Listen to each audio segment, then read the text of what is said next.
When one thinks of women associated with INSEAD, one stands out above all the rest. She is Claire Pike. She is the Secretary General of INSEAD. She's had 34 years with the school, including as an MBA student.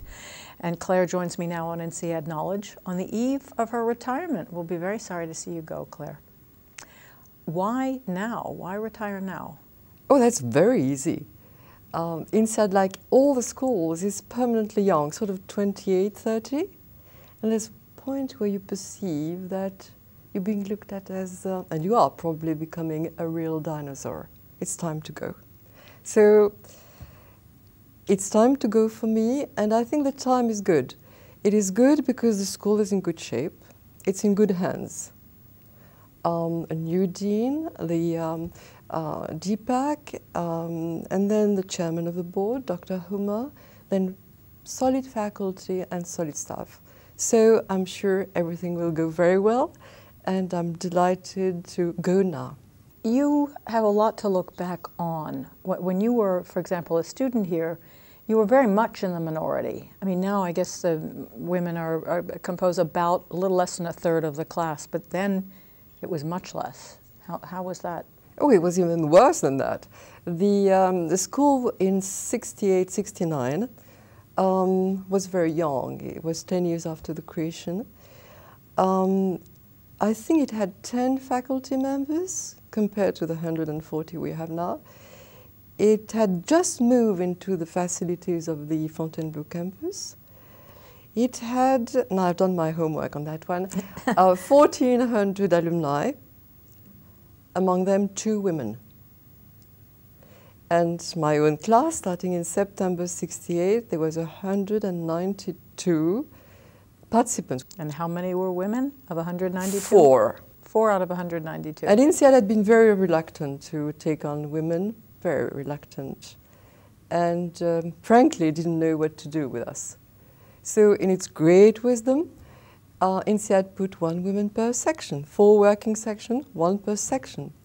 Total exposure, and a great way for many of the participants to just be ever so aggressive. How the so? fundamental question was, what are you doing here? And what did you say when somebody asked you that? At the end, I got, strong, and because I was still very young and very shocked by this aggressiveness, I said, like you, make more money. Was INSEAD different in those days from being slow to accept women? Because the 1968 was really the dawn of the women's movement globally, 68 being a very important year anyway. It takes time for organization to react, I would say. And there was very, if no applicants, very, very, very few applicants. And I don't think INSEAD was very different from the majority of other businesses. It takes more time, and if in your further question you ask me whether things have changed a great deal, it has changed in a much slower way than what I expected. I thought my grandmother and my mother had done the job for me. And now you're doing the job for future generations. In a minor way. Well, what would you have liked to have seen? You said it's a little slower than you thought. I mean, where were you hoping that things might be now? Well, there's great progress, and then there's big pushbacks. The great progress for me, as far as INSEAD is concerned, is the record number in the MBA and the MBA. And one should realize that people are coming from 80 different countries. Many of these countries do not allow women to either study or practice business.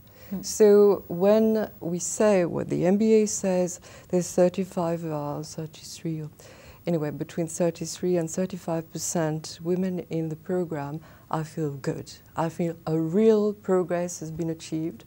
And I'm delighted to see so many young ladies from India, from China, from absolutely everywhere from the world, because that is a great sign that whatever conservatism and slowness we have in Europe, we have in some countries, things are changing. What I do resent, and that's a negative part of the story, is that progresses in executive education, in faculty, is so slow. I'm very, very pleased, by the way, that the board is over 20%. And that is, for me, a big achievement. How do you kind of see the role of women in academia in general? It does seem to be a rather male-dominated or sort of pipe and slippers type of place. And is it more chauvinistic than one would imagine? Let's simplify it. What you're telling me is that women are in the admin and men are teaching and professors. Okay. And I would agree fundamentally that it is the overall pattern in business schools and at INSEAD. It is improving, and I'm back to the previous point, not strongly enough, not quickly enough. It's not specific to INSEAD.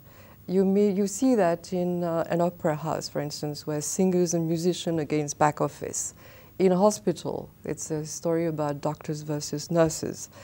It's the case in business schools. What did you do with your MBA? You graduated, you had an MBA, you didn't stay here, you went out into the Oh, I stayed for 1 year with Professor de Calmois as an economist. That's one of the most wonderful experiences. Nobody was typing up. So he had a wonderful Parker, I think, one of his big thing. He would have his eyes half closed and he would start writing. You know, when I look at myself bashing on the computer, editing, correcting, etc., the clarity of his thinking was a lesson. So that's one of the good stories. Your question was whether I went there. Oh, okay. The market at that stage was opened, completely opened.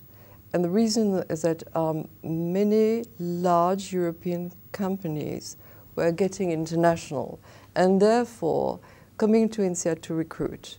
So it was really easy to find a job. And I was immensely privileged to be recruited by LOreal, which at that time, and I think it's still the case, had tremendous confidence in young people. So it was a tremendous confidence boosting after the sort of what are you doing here at INSEAD. And it was also the acquisition of a very solid marketing background, which I've been keeping since.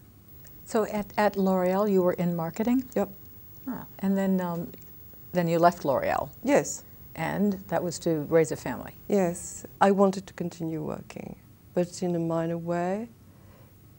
I also discovered that I would not jump out of my bed to make more money. I needed a sort of larger dream. And I know. I was also convinced that I wanted to live in the country. So looking at an interesting place in the country, not too far from Paris, and I knew Fontainebleau area and knocked at the door of INSEAD, who said, no, you're too expensive. And I said, yes, I can do things for you. That's how it started. And what did you start doing? Oh, wonderful, the admissions, the MBA. Booming market, ghastly application form, where was still a question about military service. She did not exist, 10 years after I graduated. So I had a lot of things to do. And then that's where the marketing approach of LOreal was just, I mean, I didn't have the budget, but at least I had the mechanism to look at how to expand the program and start really developing the brand. And then after admissions? Oh, career service, and then MBA director, and then external relations director. And so what does a general secretary do? Oh, the ultimate paper pusher. But those are pretty important papers. I mean, be serious a minute and tell us what you actually have been doing as Secretary General. Fundamentally, three things. Sort of right arm of the Dean, looking at horizontal issues, and prime correspondent for the chairman of the board. So looking after boards and committees, which given the sort of multinational structure of INSEAD, rather complex, is quite demanding. Then there's a whole series of things which are linked to recognition of INSEAD on a more technical front, which is all the accreditation, etc. And then there's a series of absolutely wonderful things which are linked to the presence of INSEAD in Europe, the campus in Europe. Therefore, looking at high-level contact, etc., plus local contacts. What are some of the changes that you're happy about at INSEAD as you've seen the evolution of the school? Oh, the 30% women in the program, for sure. I'm delighted. For me, I'm a convinced European still, and fundamentally still convinced.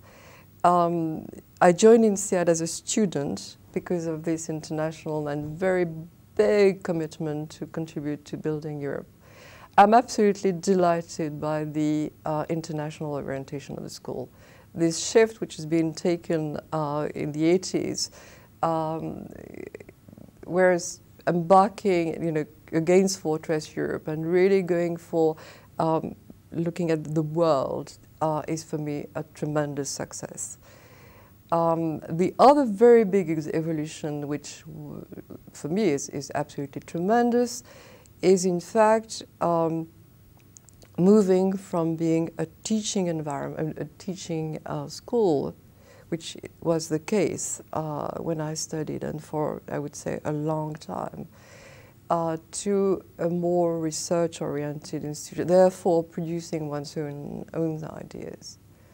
I think that is tremendous. That is really, the creation of the PhD, the strengths and the quality of that PhD, therefore the capacity for INSEAD, which is not linked to a university, to contribute to the thinking process of management education is ahead. I mean, for me, it's wonderful.